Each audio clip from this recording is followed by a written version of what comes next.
Sloane's fingers froze mid-reach for the water pitcher when she noticed the new server's hands, calloused in ways that had nothing to do with carrying trays, positioned with the unconscious readiness of someone trained to draw a weapon. 8 months working at Aurelio's had taught her to read the subtle language of Portland's most exclusive dining room, but this man's presence screamed dissonance. The Wednesday evening crowd filled the restaurant with its usual symphony of crystal touching crystal, murmured conversations about mergers and gallery openings, the occasional burst of laughter from the bar. Sloane moved through it all with practiced efficiency, her nursing textbooks waiting in her locker for the post-shift study session that would stretch past midnight. She'd learned hypervigilance from her mother, whose anxiety disorder had transformed their home into a constant drill of exit strategies and threat assessments. What began as childhood survival had evolved into involuntary cataloging. Every face, every inconsistency, every detail that didn't belong. Table 7 held its usual occupant, the man who arrived precisely at 8 every Wednesday and departed exactly 90 minutes later. Davies possessed the kind of quiet authority that made seasoned restaurateurs behave like nervous apprentices, his tailored suit probably costing more than her entire semester's tuition. The false server had been introduced during the evening briefing as temporary coverage for sick leave, but his eyes had scanned the dining room like a tactical assessment. He wore rubber-soled boots instead of required leather dress shoes, and his questions about table assignments focused entirely on the northwest corner where Davies always sat. Sloane watched him refill water glasses with mechanical precision, his left hand staying too close to his torso. The subtle bulk beneath his server's jacket was inconsistent with the slim-fit uniform issued by management, and every circuit brought him closer to table 7. The kitchen staff had never seen him before tonight, she'd confirmed during a quick exchange while picking up orders. The manager's explanation about the staffing agency had sounded rehearsed, delivered with the slightly elevated pitch that indicated deception. Sloane had memorized the faces of every regular employee during her 8 months at Aurelio's, a habit born from the same instinct that made her count emergency exits. The false server's badge looked legitimate enough, but the plastic still carried that fresh-from-the-printer sheen, and his fingerprints smudged across its surface suggested recent handling rather than weeks of wear. She'd noticed him checking his watch 3 times in the past 20 minutes, each glance accompanied by subtle adjustment of his stance. The movements weren't about time management. They were countdown markers, the kind of nervous ritual people performed when approaching a deadline that couldn't be postponed. His breathing had changed too, shifting from normal service rhythm into something more controlled and deliberate. The false server's questions to other staff members had revealed another inconsistency. He didn't know basic details about the restaurant's layout or procedures. He'd asked where to find dessert spoons after working supposedly 2 hours, inquired about table numbering systems that were clearly marked, and showed confusion about the kitchen's traffic patterns that any real employee would have absorbed immediately. Portland's October evening had brought typical clientele through Aurelio's doors. Tech executives celebrating funding rounds, lawyers entertaining corporate clients, the occasional politician maintaining relationships that required discretion. But Davies remained the only guest who transformed the entire staff's demeanor, whose reservation prompted management to personally inspect his table setting and verify wine temperature before his arrival. Davies ordered his standard bourbon neat and opened his leather journal to a page filled with neat handwriting. But Sloane had observed him long enough to detect the microscopic tells. The way his eyes tracked peripheral movement, the angle of his shoulders suggesting readiness despite relaxed posture. The false server made his move during the dinner rush, when attention fragmented across dozens of simultaneous demands. He repositioned himself near the station closest to table 7, his path requiring no legitimate reason to be there, his focus narrowing with predatory intensity.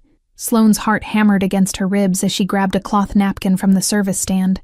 Her pen, borrowed from her apron pocket, where she kept notes about medication schedules for studying, felt heavy as she scrawled 9 words in compressed block letters. The message took form in seconds. Listen, fake waiter, armed, left side. She folded the napkin into a precise rectangle, the fabric concealing her handwriting, and lifted the dessert menu from its display stand with fingers that somehow remained steady. Her approach to table 7 felt like walking through water, each step requiring conscious effort while her peripheral vision tracked the false server's position. Davies glanced up from his journal as she arrived, his expression polite but distant, the mask of a man accustomed to service. Sloane placed the dessert menu at the table's edge and set the folded napkin directly beneath his right hand. Her voice emerged calm and professional as she asked if he required anything else, though her pulse roared in her ears like standing too close to ocean waves. Davies's fingers touched the napkin, lifted it slightly, his eyes dropping to read what she'd written. The change in him was microscopic, a fractional tightening around his eyes, a barely perceptible shift in his breathing pattern, but she saw the moment comprehension landed. His gaze lifted to meet hers for exactly 2 seconds. Those eyes were winter gray, carrying the kind of cold assessment that made her understand why managers became servants in his presence, and in their depths, she saw acknowledgement and something that might have been respect.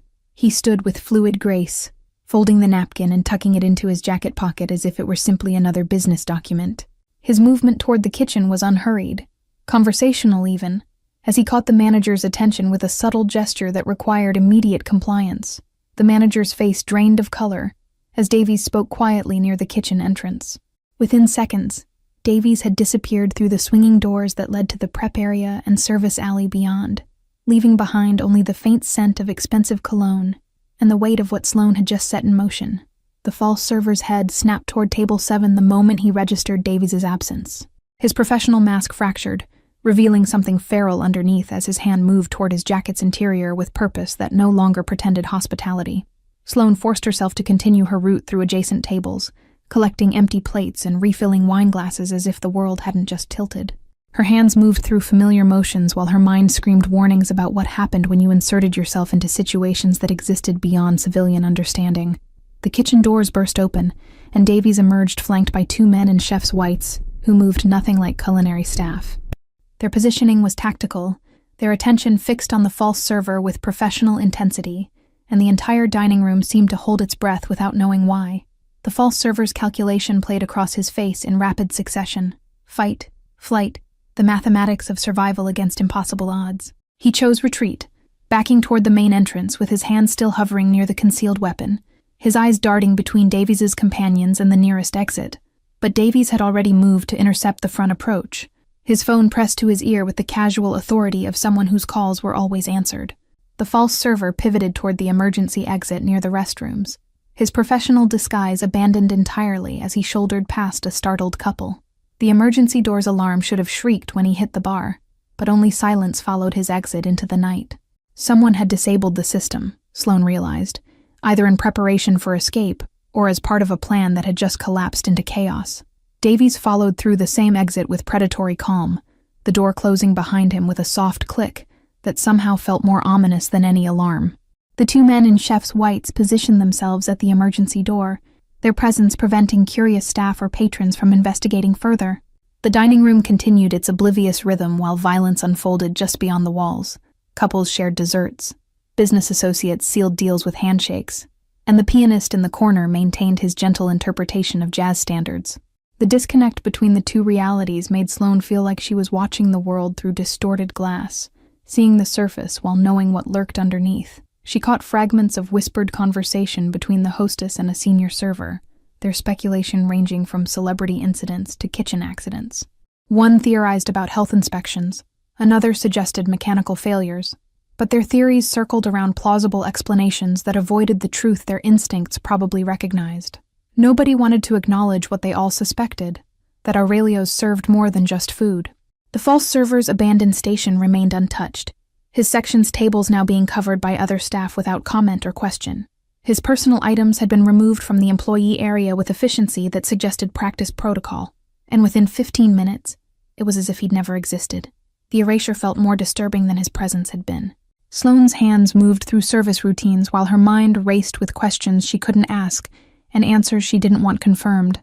The sounds from the alley had lasted perhaps 30 seconds, brief enough to suggest professional efficiency, long enough to confirm that someone had paid a permanent price for whatever had been attempted against Davies. Sloane stood frozen near table 7, her tray of empty glasses forgotten as she strained to hear anything from beyond the walls. The dining room's ambient noise seemed obscenely normal. Laughter from the bar, the clink of silverware against porcelain, a woman's delighted gasp at some shared secret. Then came the sounds that didn't belong, muffled impact against brick, a brief scuffle, and the kind of abrupt silence that follows violence. Her nursing training provided unwanted clinical details about what those sounds might represent, the force required to produce them, the probable outcomes for the human body. 90 seconds passed in stretched time before Davies re-entered through the emergency door, His suit remained immaculate, his breathing unchanged, but something in his eyes had sharpened, the look of a predator confirming a kill, though his hands showed no evidence of direct involvement. The manager materialized at Davies's elbow with supernatural speed, his face pale and anxious as he received quiet instructions. Within minutes, the manager was addressing the dining room with practiced apologies about a gas leak requiring immediate evacuation, his voice steady despite the tremor in his hands. Staff moved with coordinated efficiency that suggested prior drilling for exactly this scenario. Patrons were ushered toward exits with complimentary bottles of wine and vouchers for future meals, their irritation soothed by generosity that ensured no one would question the disruption too closely. Sloane found herself swept toward the employee exit with the rest of the staff, everyone receiving sealed envelopes containing full night's wages plus substantial bonuses. The manager's brief speech about gas company protocols and reopening schedules sounded hollow, but no one dared voice the obvious questions. She changed quickly in the locker room, pulling her jacket over her uniform and shoving her textbooks into her backpack. The other servers whispered speculation that died whenever management passed, their theories ranging from celebrity incidents to health code violations, none approaching the truth. The walk to the bus stop carried her through streets that suddenly felt hostile despite their familiar configuration. Every parked car might contain observers, every shadowed doorway might hide consequences, and the cool October air raised goosebumps that had nothing to do with temperature. Her bus arrived on schedule, its interior lighting harsh and fluorescent after the restaurant's ambient glow. Sloane claimed a seat near the middle, positioning herself where she could monitor both exits, and watched Portland's downtown slide past the windows, like a city she no longer quite recognized. The question that had been building since Davies read her warning finally crystallized into words that played on repeat through her exhausted mind. Had she saved a life tonight, or had she simply chosen sides in a war she didn't understand? Morning arrived with pale sunlight filtering through Sloane's apartment blinds, and the immediate recognition that the black sedan parked across the street hadn't been there when she'd fallen asleep. The vehicle sat 3 spaces down from the building entrance, its tinted windows preventing identification of the occupant, its engine off but presence deliberate. She dressed for her early lecture while tracking the sedan's position through her second-floor window. The driver never emerged, never moved, but she felt the weight of observation like physical pressure against her skin, the same sensation that had kept her mother checking locks obsessively after the incident that had fractured their family's sense of safety. Her usual route to campus required passing directly by the sedan, so Sloane altered her pattern by exiting through the building's rear service entrance. The detour added 15 minutes to her commute, but provided the illusion of control over a situation that had clearly spiraled beyond her influence. The bus ride passed without incident, until she noticed the motorcycle that had followed her bus through 3 unnecessary turns. The rider wore anonymous black gear and maintained perfect spacing, close enough for surveillance, distant enough to avoid obvious detection, and her pulse began the familiar acceleration of recognized threat. Campus provided temporary sanctuary through sheer population density. Sloane lost herself in the crowd of students moving between buildings, her backpack heavy with textbooks that suddenly seemed absurdly normal compared to the reality unfolding around her. The nursing building's familiar corridors offered no comfort when she noticed the same man from her morning commute standing near the vending machines on her floor.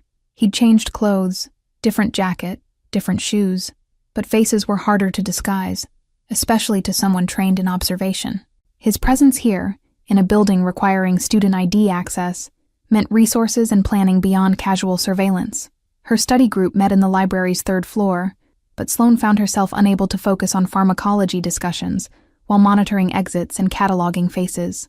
Her classmates discussed drug interactions and dosage calculations. Their concerns centered on upcoming exams, and she felt the gulf between their worlds widening with each passing moment. They worried about grades while she worried about survival. The afternoon shift change in surveillance teams happened with practiced coordination. Gray SUV departing as a dark blue sedan took position across from the library entrance. Sloane watched through the window while pretending to review her notes, recognizing the handoff as confirmation that she warranted round-the-clock monitoring. The resources being dedicated to watching her suggested value she didn't understand or threat she couldn't measure.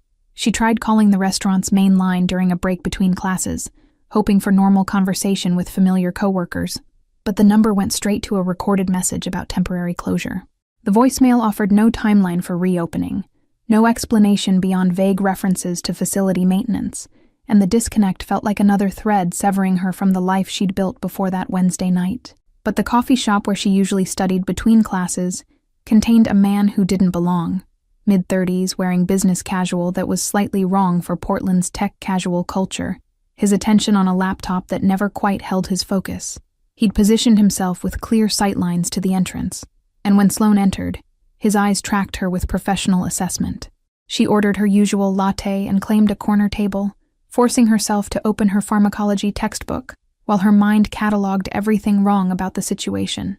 The man's coffee sat untouched and cooling, his typing irregular and performative, his presence explained by nothing except the need to monitor her location. 40 minutes into her study session, the man received a phone call that made him stand abruptly and exit. Through the window, Sloane watched him speak urgently to someone in a different vehicle, a gray SUV that had just pulled to the curb, before climbing into the passenger seat. The phantom sensation of crosshairs settled between her shoulder blades, that hyper-vigilant awareness screaming danger in frequencies only she could hear. Every person who entered the coffee shop became potential threat. Every vehicle passing outside might contain consequences she'd triggered with 9 words on a napkin. Her phone buzzed with a text from her mother's assisted living facility, routine medication reminder that felt surreal against the current backdrop. Sloane's mother lived in managed care precisely because her anxiety disorder had made independent living impossible, and the bitter irony wasn't lost that the daughter might now have legitimate reasons for the same paranoid vigilance. The afternoon lecture on trauma nursing felt like cosmic mockery as the professor detailed treatment protocols for gunshot wounds. Sloane took mechanical notes while remembering the muffled sounds from the alley, the clinical details her training provided about what Davies had likely done to the false server in those 90 seconds of silence. Wednesday arrived with the weight of established pattern, Davies' usual night at Aurelio's, except the restaurant remained closed with apologetic signage about equipment repairs. Sloane's shift had been canceled via group text that offered no timeline for reopening, and the lack of information felt more ominous than any explanation. She spent the evening in her apartment with double-locked doors and curtains drawn, trying to focus on an essay about ethical considerations in emergency medicine. The assignment required discussion of duty to treat versus personal safety, and her answers emerged darker and more cynical than any professor would expect. The black sedan returned that night, parking in the same position as before, but with a different driver visible during the brief moment when interior lights illuminated the vehicle during shift change. They were rotating surveillance, she realized, which meant this wasn't casual observation, but coordinated operation. Sleep came in fractured intervals broken by phantom sounds and scenarios her imagination constructed with clinical detail. In the darkness, Sloane replayed her decision to write that warning, searching for the moment when she could have chosen differently, could have remained invisible instead of becoming whatever she was now. Thursday brought a delivery that shouldn't have been possible, a package addressed to her apartment despite her name not being listed on any building registry. Inside, wrapped in anonymous brown paper, was a new smartphone still in its factory packaging, expensive and untraceable. The phone powered on to reveal a single programmed contact with no name, just the word safety, and a number with an area code she didn't recognize. No instructions accompanied the device, but its message was clear. She was now connected to something that existed outside normal communication channels. Her mother's facility called that afternoon, with news that seemed too convenient to be coincidence. An anonymous donor had established a care fund covering all medical expenses, medications, and specialized therapy sessions. The administrator couldn't provide donor details due to legal arrangements, but the funding was legitimate and immediate. Sloane stood in her apartment, holding the anonymous phone while watching the surveillance sedan through her window, understanding finally crystallizing into terrible clarity. She wasn't just being watched, she was being claimed, her life systematically reorganized by forces that operated beyond law or conventional morality, and the only question remaining was whether this represented protection or a different kind of imprisonment. 4 weeks passed in suffocating routine, surveillance that never ceased, anonymous benefits that continued appearing, and the growing certainty that her independence had become negotiable currency. Sloane maintained her nursing courses while working reduced shifts at a different location, each day blending into the next under the weight of constant observation. The call came on a Tuesday evening, the anonymous phone vibrating against her kitchen counter with jarring intensity. She stared at the device for 3 rings before answering, her voice emerging steadier than she felt when she said hello into the void. "Aurelio's reopens tomorrow. Your shift begins at 6. The voice was male, professional, and offered no room for negotiation before the line went dead. Wednesday arrived with the inevitability of scheduled execution. Sloane dressed in her server's uniform and took the bus downtown, noting that the surveillance sedan followed at a discreet distance, but made no attempt to conceal its presence anymore. The restaurant looked unchanged from outside, but crossing the threshold felt like entering foreign territory. The staff moved with nervous energy, their conversations dying when she approached, and the manager's greeting carried forced normalcy that fooled no one. Table 7 sat empty during the early evening service, its usual occupant absent, while Sloane worked through her section with mechanical precision. She'd almost convinced herself that Davies had moved on to other venues when the hostess approached at 8 o'clock with a reservation change. "Table 7 requests you specifically," the hostess said, her voice dropping to a whisper. "He's here with someone. They asked for the private corner section." Sloane's hand steadied the water pitcher through sheer force of will as she approached the table. Davies sat in his usual position, but tonight he was accompanied by a second man whose eyes catalogued the room with the same predatory assessment she'd seen in the false server. Davies looked up as she arrived, and for the first time since that night, his expression acknowledged their shared history. He gestured to the chair beside him with subtle command, an invitation that wasn't really optional, and she found herself sitting at the table instead of serving it. "The gift you gave me came with complications," Davies said quietly, his voice pitched below the ambient noise. His companion continued scanning the room, providing privacy through vigilance, and Sloane understood this conversation was happening in a bubble of manufactured security. He slid a manila envelope across the table, its contents creating a slight bulk that suggested photographs. Sloane's fingers trembled as she opened it, revealing surveillance images of herself, leaving campus, entering her building, visiting her mother's facility, each photo marked with timestamps and location data. "The organization that sent the false server has identified you as the failure point in their operation," Davies continued, his tone carrying the clinical detachment of someone discussing business logistics. "They've spent 3 weeks confirming your identity and establishing your patterns."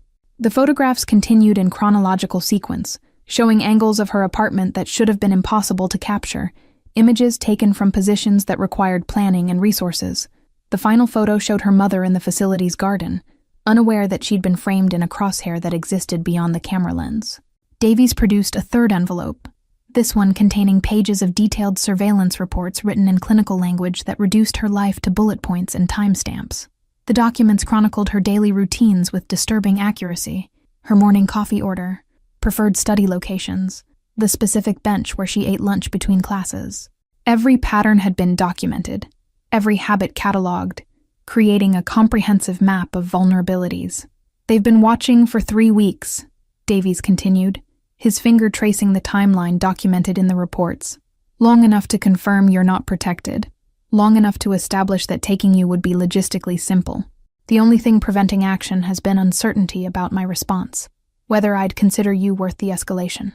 His companion leaned forward, adding context with the detachment of someone briefing military operations. "The Kuznetsov organization doesn't move without calculated risk assessment. They've lost 6 men in the past year to territorial disputes, so they're being strategic about their next move. You represent potential leverage without requiring direct confrontation." Sloane felt her breathing accelerate as the reality crystallized. She wasn't just incidental witness, but strategic asset in a conflict she'd stumbled into blindly. Her value existed purely in relation to Davies, and whether that value was worth protecting or eliminating remained the question driving every decision being made around her. Sloane's throat closed around questions that didn't matter, because Davies was already providing answers. His explanation unfolded with brutal efficiency. Rival families, territorial disputes, the mathematics of revenge that required eliminating anyone who disrupted carefully laid plans. "They won't approach while you're under my protection," he said, and the possessive pronoun carried weight that extended beyond simple grammar. "But protection requires proximity. You can't be safeguarded from a distance," his companion finally spoke, his voice carrying an accent that suggested Eastern European origins. "We've prevented 2 attempts already. They're patient, but they're committed. This doesn't end until we end it." Davies produced a second envelope, this one containing employment contracts, lease agreements, and legal documents that would fundamentally reorganize her existence. The offer emerged as inevitability rather than choice. Protected employment at an establishment he controlled, secured residence in a building his people monitored, Guaranteed care for her mother in a facility with actual security protocols. You'll work at our upscale location downtown. Clientele who understand discretion, staff who know when to be selectively deaf. Davies's fingers tapped the contracts with measured rhythm. Your nursing degree continues on our schedule. Your mother receives care that exceeds anything Medicare provides. The alternative remained unspoken, but crystalline in its clarity. Remain an independent target hoping surveillance was sufficient, or accept the gilded cage that promised survival at the cost of autonomy. Sloane's hands shook as she reached for the pen he offered, understanding that signing meant crossing a threshold that had no return passage. Why? The question escaped before she could stop it, her voice raw with confusion and anger. You could have just eliminated the problem. I'm a liability who knows too much. Davies's expression shifted almost imperceptibly, something that might have been respect flickering in those winter-gray eyes. Your instinct saved my life when you had every reason to stay invisible. That kind of action without expectation of reward is rare in my world. He paused, his voice dropping further. Rare enough to protect. She signed the documents while her rational mind screamed warnings about contracts made under duress and choices that weren't really choices. Davies collected the papers with the satisfaction of someone who'd secured a valuable asset, and his companion finally relaxed his vigilant assessment of the dining room. Your shift officially starts tomorrow at the new location, Davies said as he stood, buttoning his suit jacket with practiced ease. Someone will help you move this weekend. Pack what matters. Everything else will be provided. He departed through the main entrance this time, his companion trailing at a professional distance, leaving Sloane alone at table 7 with the weight of what she'd just agreed to settling into her bones like permanent architecture. The rest of her shift passed in a blur of automatic service and racing thoughts. She served tables, collected payment, smiled at customers, all while feeling the ground shift beneath her feet like tectonic plates rearranging the landscape of her possible futures. The move happened with military efficiency on Saturday morning, 3 men arriving at her apartment with boxes and packing materials, their professional courtesy unable to disguise the fact that they were enforcers playing movers. They worked in coordinated silence, wrapping her modest belongings with care that felt more like inventory than assistance. Her new building stood in downtown Portland's renovated district, all glass and steel with a lobby that required keycard access through multiple checkpoints. The doorman nodded at her arrival with the recognition of someone who'd been briefed on her identity, his suit tailored to conceal what was certainly a shoulder holster. The apartment itself occupied the 8th floor with views of the Willamette River and security features disguised as luxury amenities. Sloane traced her fingers along the reinforced doorframe, recognizing bulletproof glass in windows marketed as energy efficient, understanding that her new home was fortress as much as residence. Her neighbors maintained the kind of studied indifference that suggested they understood the building's true nature. No one made eye contact in the elevator. No one lingered in hallways, and the sense of isolated proximity reminded her of witness protection without the federal oversight. The new restaurant location occupied a converted warehouse in the Pearl District, its exposed brick and Edison lighting creating ambiance that disguised its actual function. Sloane's orientation happened during a quiet Sunday afternoon, the manager explaining protocols that had nothing to do with food service. Certain tables are never photographed, he said, pointing to the private sections along the back wall. You'll develop selective deafness regarding conversations. Questions about clientele go unanswered, even to law enforcement without proper warrants. The staff moved with the awareness of people who understood their employment extended beyond hospitality. Sloane recognized former military bearing in the bartender, tactical assessment in how the hostess positioned herself near the entrance, the sense that everyone here had been recruited for capabilities that transcended their job descriptions. Her first shift began Tuesday evening with Davies absent, but his presence implicit in how management treated her. She received the premium section, the regulars who tipped in hundreds, and the unspoken understanding that her value extended beyond her ability to recommend wine pairings. The clientele spoke in careful euphemisms, business opportunities, that clearly meant territory, partnership restructuring, that involved violence, resource allocation, that probably ended in bodies. Sloane served them with practiced neutrality, her nursing training providing unexpected utility in reading stress indicators and potential volatility. She learned to recognize the power structure through subtle indicators, who arrived with security details, whose presence made others defer, which conversations paused when she approached, versus which continued as if she were furniture.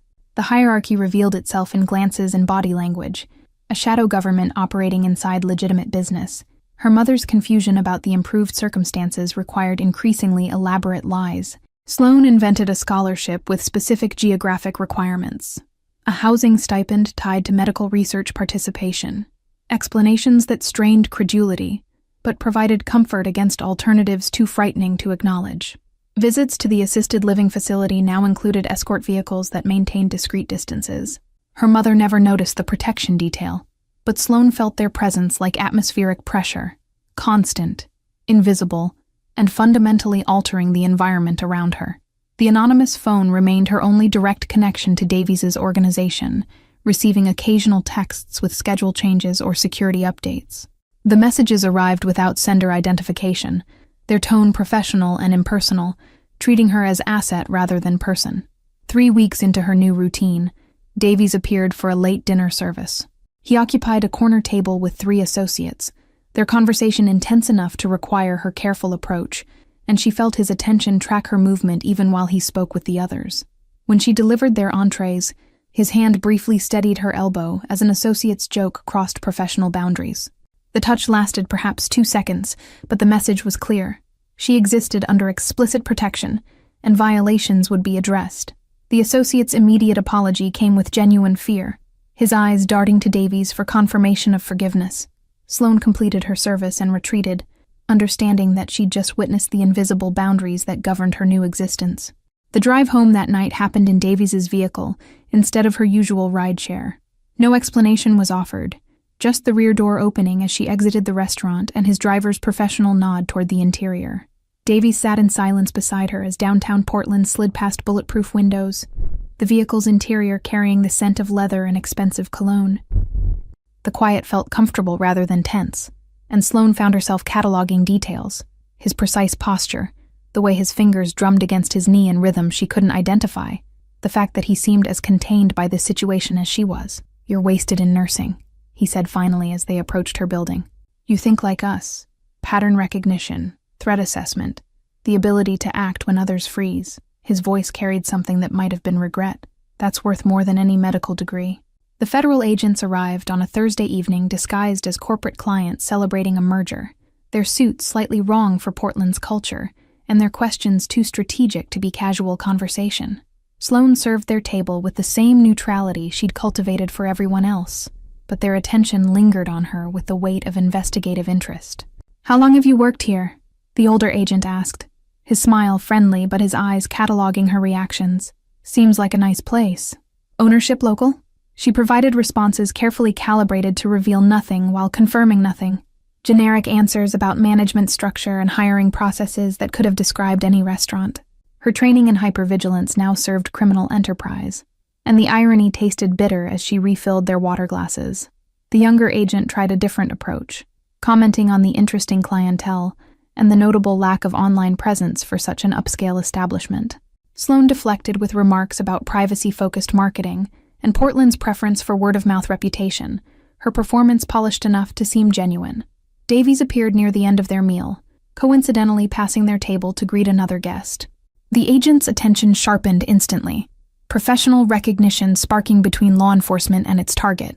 But the exchange remained cordial and brief. After the agents departed, Davies requested Sloane's presence in the private office behind the kitchen. The space was austere, desk, chairs, walls lined with what appeared to be legitimate business documents, but she recognized the reinforced door and the security monitors displaying every angle of the restaurant. "You handled that well," he said, pouring 2 glasses of whiskey without asking if she wanted one. "Federal task force investigating organized crime. They've been circling for months, looking for leverage." Sloane accepted the glass, her hands steadier than they should have been given the implications.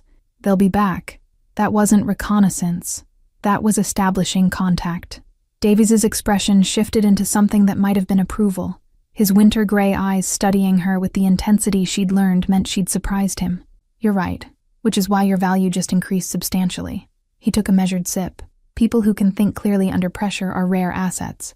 The conversation expanded into territory she hadn't expected.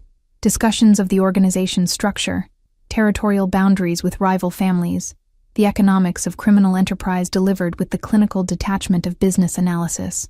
Davies spoke as if she were colleague rather than employee, and Sloane found herself engaging with observations about security vulnerabilities and operational inefficiencies. "The northwest entrance needs better camera coverage," she said, surprising herself with the tactical assessment. "And your servers are positioned wrong for monitoring the private sections effectively." Davies leaned back in his chair, his smile devastating in its rarity. "See?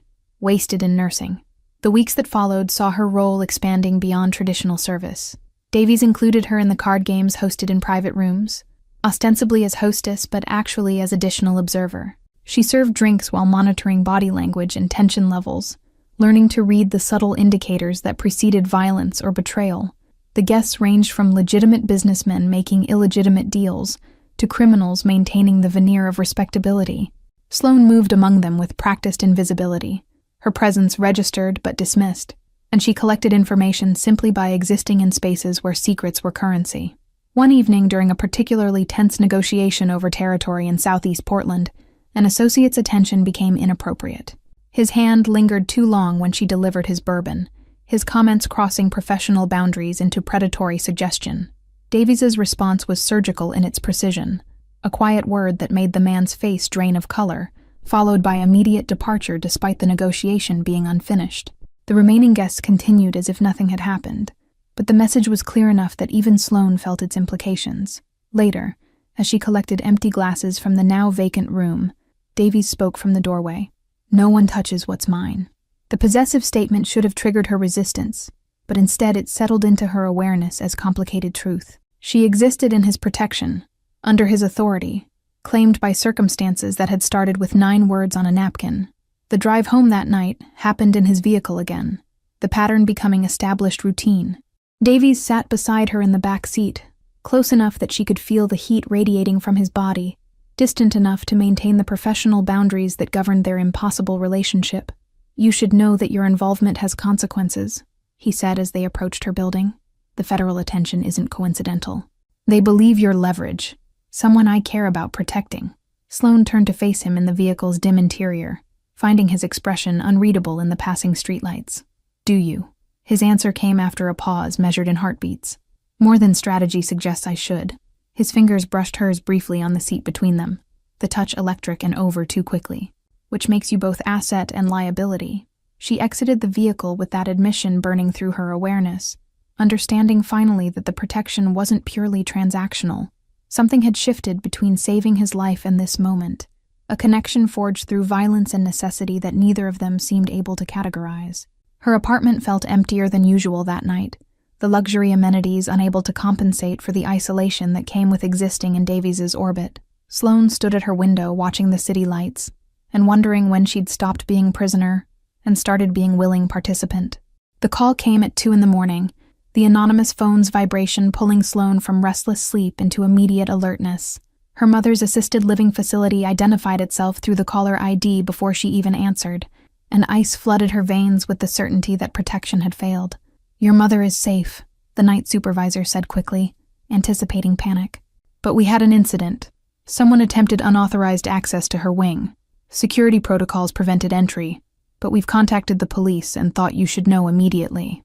Sloane was dressed and moving before the call ended, her hands shaking as she pulled on clothes and grabbed her keys. The anonymous phone buzzed again, a text with just an address and the word "car waiting," and she realized Davies' network had been monitoring the facility's communications. The vehicle idling outside her building was armored luxury, its driver emerging to open her door with professional efficiency. She'd barely settled into the back seat when Davies slid in beside her, his presence unexpected, but somehow inevitable given the circumstances. "Your mother's floor is locked down," he said without preamble, as the vehicle accelerated through empty streets. "My people arrived before police. The individual attempting access fled, but we have security footage and identification." The convoy, because she now realized multiple vehicles were moving in formation, crossed Portland with the kind of speed that ignored traffic laws. Davies made calls in clipped sentences, coordinating responses that suggested his organization had more reach than any legitimate security company. They arrived at the facility to find it transformed into a fortified position. Men in suits that couldn't quite conceal tactical gear-monitored entrances, and the night supervisor looked simultaneously relieved and terrified by the private security presence that had superseded official protocols. Sloane's mother sat in her room, confused by the commotion, but mercifully unaware of actual danger.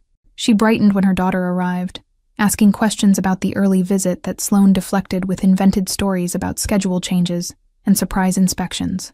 Davies waited in the hallway, speaking quietly with his security chief while reviewing footage on a tablet. When Sloane emerged after settling her mother back to sleep, his expression carried the cold fury she'd only seen glimpses of before.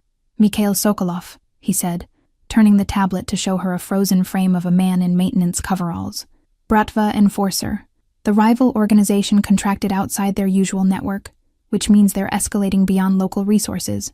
The conference room they commandeered held an emergency meeting that looked more like military briefing than security consultation. Davies' senior associates arrived in rapid succession, their faces grim as they reviewed the attempted breach and its implications. "She's exposed," one associate argued, his accent carrying traces of Italian heritage. "They've identified the mother as pressure point. Next attempt won't be reconnaissance. It'll be acquisition for leverage." Davies' response cut through the debate with absolute authority. "Then we eliminate the vulnerability. Full protective detail on the facility, transfer to secured medical residence, and active countermeasures against Bratva operations in our territory." The discussion that followed used language that made Sloane's nursing ethics training recoil: surgical strikes, and message sending, and proportional response, that clearly meant violence calculated to deter future attempts. She sat in the corner, officially ignored but actually central to every decision being made. "This is my fault," she said finally, her voice cutting through the strategic planning. "I saw a threat and acted. Everything since then has been consequences of that choice." The room fell silent, associates exchanging glances that suggested civilians rarely interrupted operational discussions. But Davies turned to face her fully, his winter-gray eyes holding something that might have been understanding.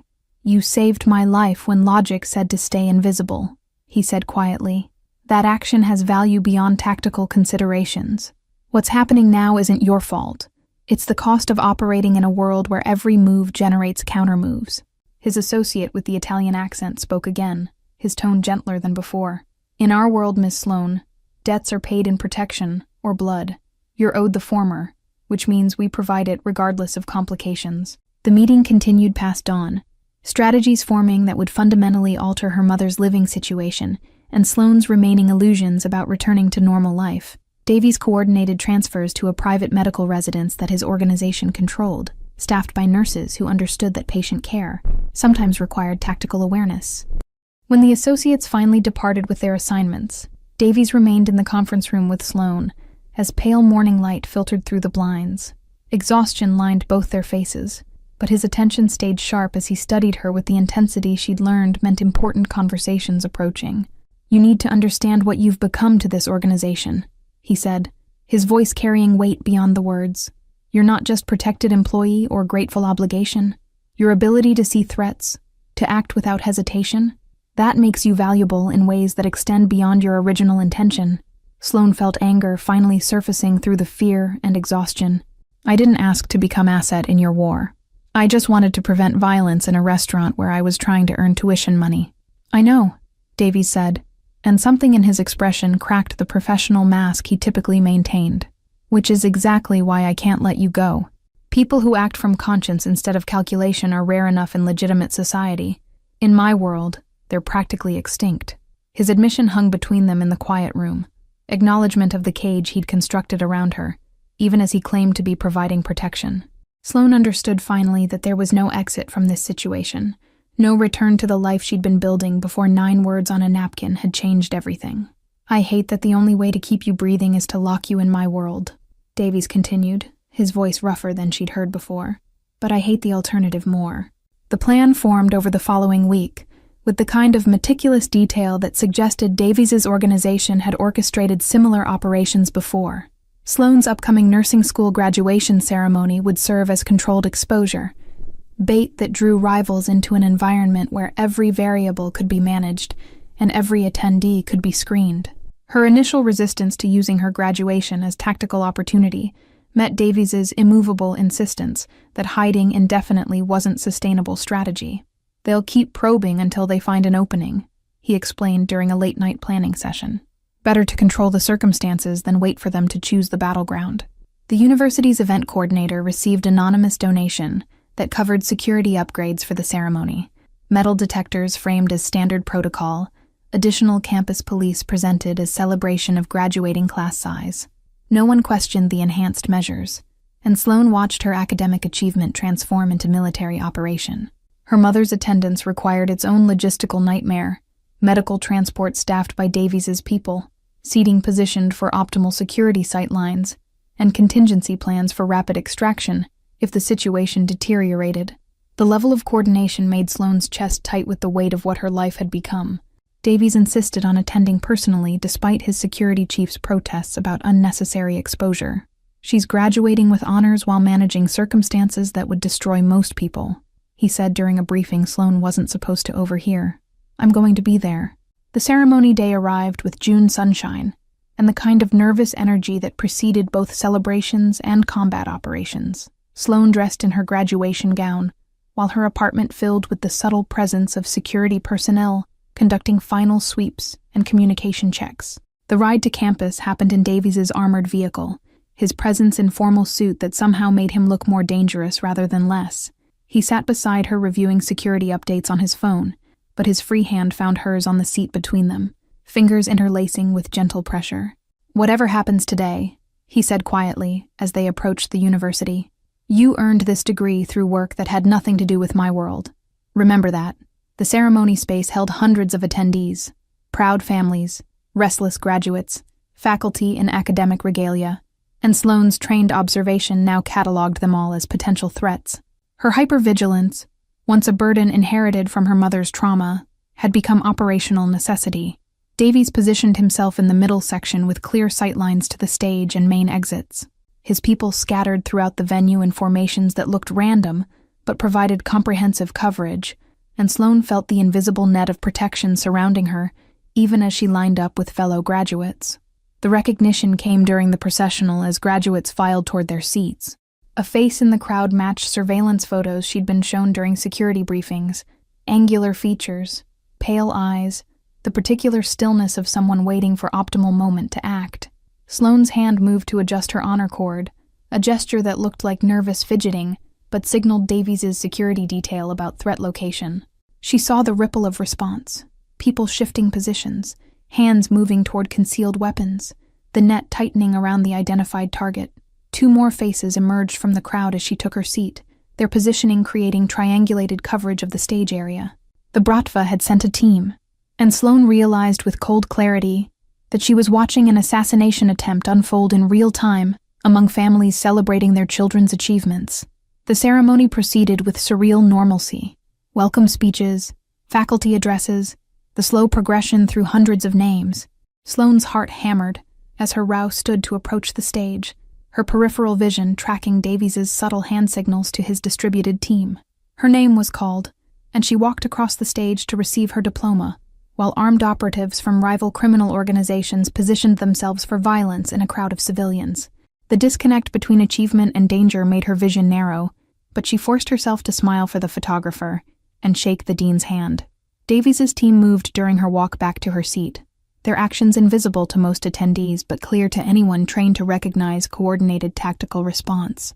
The 3 identified threats found themselves suddenly flanked by men whose postures suggested immediate consequences for any aggressive movement. The extraction happened with surgical precision, identified operatives guided toward exits with the firm politeness of event security, their protests dying when they recognized the firepower surrounding them. Campus police, coordinated through channels Sloane didn't want to examine too closely, intercepted them at building perimeters. The ceremony continued without interruption, but Sloane watched through the remainder in a state of heightened awareness that made every sound feel amplified. Her mother, seated with Davies's protection detail, remained blissfully unaware of how close her daughter had come to becoming leverage in a war conducted beneath society's surface. When the ceremony finally concluded with the traditional cap toss, Sloane felt exhaustion crash over her like physical force. She'd graduated with honors while serving as bait in a criminal operation, and the achievement felt hollow against the reality of what her life had become. The processing happened in a secured facility that Davies's organization maintained for exactly these situations, anonymous industrial building with interrogation rooms and holding cells that existed outside official law enforcement channels. Sloane wasn't supposed to be present, but Davies had made exception to rules she was beginning to understand he rarely bent. The 3 captured operatives sat in separate rooms, their initial bravado fading as hours passed without the rescue or legal intervention they'd expected. Davies conducted the interrogations personally, his questions precise and his patience infinite, extracting information through psychological pressure rather than physical violence. Sokolov contracted them for acquisition, not elimination, Davies explained to Sloane during a break between sessions. They were supposed to take you during the ceremony confusion, use you as negotiating position to force territorial concessions. The revelation settled into Sloane's awareness, with the weight of confirmed fears. She'd become commodity in negotiations she didn't understand, her value measured in criminal territory and organizational leverage, rather than anything connected to her actual identity. "What happens to them?" she asked, though part of her didn't want the answer. Davies's expression carried the cold calculation she'd learned meant decisions had already been made. "They'll be returned to Bratva leadership with clear message about consequences for targeting my people. The deaths will look like internal conflict, bodies found in locations that suggest factional disputes, rather than external retaliation." The casual discussion of murder should have horrified her, but Sloane found herself mostly feeling exhausted relief that the immediate threat was being neutralized. Her moral framework, carefully constructed through nursing ethics, and her mother's anxious teachings about right and wrong, had eroded into pragmatic acceptance of violence as necessary currency. Davies drove her home himself that night, dismissing his security detail with the kind of confidence that suggested he trusted his own capabilities more than coordinated protection. The vehicle moved through Portland's evening streets while silence stretched between them, heavy with things neither seemed able to articulate. "I've become what I despised," he said finally as they approached her building. "Someone who risks you for strategic advantage. Using you as bait violated every rule I set about your protection." Sloane turned to face him in the vehicle's dim interior, finding vulnerability in his expression that she'd never witnessed before. "You think I didn't know what I was agreeing to? I'm not naive enough to believe I had real choice, but I understood the plan. That doesn't make it acceptable," Davies said, his voice rough with something that might have been self-recrimination. "You should be starting your nursing career, building the normal life you worked for, not serving as operational asset in criminal enterprise." The admission hung between them, acknowledging the impossible position they both occupied. Sloane reached across the seat to take his hand, feeling the tension in his fingers before they relaxed into her grip. "You want to know what I learned in nursing school?" she said quietly. "That sometimes you can't fix the underlying condition. You can only manage symptoms and prevent deterioration. Maybe that's what this is." Davies's laugh carried bitter recognition. "Are you really comparing our situation to palliative care?" "I'm saying that I recognized you that night in the restaurant," Sloane continued, her voice steady despite the confession's weight. "Someone who lives in the space between danger and control, who sees threats because they have to, rather than because they want to. We're both damaged in similar ways." His fingers tightened around hers, and the distance between them closed as he leaned forward. The kiss was gentle despite everything between them, carrying acknowledgement of the impossible relationship they'd constructed through violence and necessity. "I don't have normal life to offer," Davies said when they finally separated. "Just complicated shelter and the certainty that I'll eliminate anyone who threatens you." "I know," Sloane said, and realized she'd made peace with that truth somewhere between graduation ceremony and this moment. "But I also know that I'd rather have honest darkness than pretend safety." The weeks that followed established new equilibrium in their impossible partnership. Sloane began working at the clinic Davies's organization funded, medical practice serving populations who couldn't or wouldn't seek conventional care, treating gunshot wounds without police reports, and providing addiction services to people the system had abandoned. Her nursing degree finally served its intended purpose, though the patient population looked nothing like her textbooks had prepared her for. She sutured knife wounds while gang members stood guard, administered antibiotics to prostitutes whose pimps would have prevented hospital visits, and learned that healthcare in Davies's world required flexible ethics and selective blindness. The clinic operated in a converted warehouse space that had been retrofitted with medical equipment that rivaled many legitimate hospitals. Davies's investment in the facility reflected genuine commitment to providing care for populations society had abandoned, though his motivations blended pragmatism with something that might have been conscience. Healthy workers were productive workers, and loyalty bought through competent healthcare ran deeper than fear alone could generate. Sloane's colleagues at the clinic included 2 other nurses with similar stories of circumstantial recruitment, a doctor who'd lost his license over prescription irregularities but retained brilliant diagnostic skills, and a physician assistant who'd fled domestic violence into Davies's protection. They formed an unlikely medical team, bound by shared understanding that conventional paths had closed, leaving only these alternative arrangements. Her first month treating gunshot wounds without mandatory reporting felt like crossing an ethical line she couldn't uncross. But watching a 19-year-old survive because he could seek treatment without police involvement complicated her judgment about right and wrong. The kid had been caught in crossfire, innocent except for being in the wrong neighborhood, and her care had saved his life where hospital protocols might have cost it. Davies visited the clinic periodically, his presence transforming staff nervousness into focused efficiency. He reviewed operations with the attention of someone who understood medical practice despite having no formal training, asking questions about supply chains and patient outcomes that revealed genuine investment beyond financial considerations. Sloan watched him interact with patients who feared and respected him in equal measure, and understood that his power came from being both threat and protection. Davies formalized her role as security consultant, valuing her observational skills in identifying vulnerabilities within his operations. She reviewed establishment layouts, assessed personnel for reliability indicators, and provided the kind of threat analysis that came naturally from her hypervigilant awareness. Her mother's care in the secured medical residence exceeded anything Sloan could have provided through legitimate channels. The staff treated her mother's anxiety disorder with compassionate expertise, and the improved stability allowed their relationship to heal wounds that poverty and fear had created. 6 months after her graduation, Sloan found herself back at Aurelio's original location for Wednesday dinner service. The restaurant had been fully restored, operating exactly as it had before, the night that changed everything, and Davies occupied table 7 with familiar precision. She approached with water service, placing the glass exactly where he preferred it, their eyes meeting with acknowledgement of everything that had passed between that first warning and this moment. He'd ordered his standard bourbon neat, opened his leather journal, and waited for her to complete the ritual. Sloan placed a folded napkin beneath his hand, mimicking that original gesture, but inverting its meaning. Davies lifted it to reveal a single word written in her precise handwriting. Safe. His hand covered hers briefly on the table, the touch lasting just long enough to convey what words couldn't adequately express. They existed in impossible balance. Two damaged people who'd found shelter in shared darkness, their partnership forged through violence but sustained by recognition of similar wounds. The city moved around them as it always had, legitimate society flowing above the criminal infrastructure that supported it, and Sloan understood finally that she'd chosen this life as much as it had chosen her. Not the future she'd imagined during nursing school applications, but perhaps the one her hyper-vigilant awareness had been preparing her for all along. They walked together through Portland's evening streets after her shift ended, Davies's presence no longer a cage but complicated protection, her vigilance now defending what she'd chosen, rather than what she'd survived. The space between them held understanding that conventional relationships could never accommodate. Two people who'd found equilibrium in darkness they both understood. Thank you all for following this story. If you're enjoying it, write in the comments where you're watching from, and don't forget to like, subscribe, and share the video.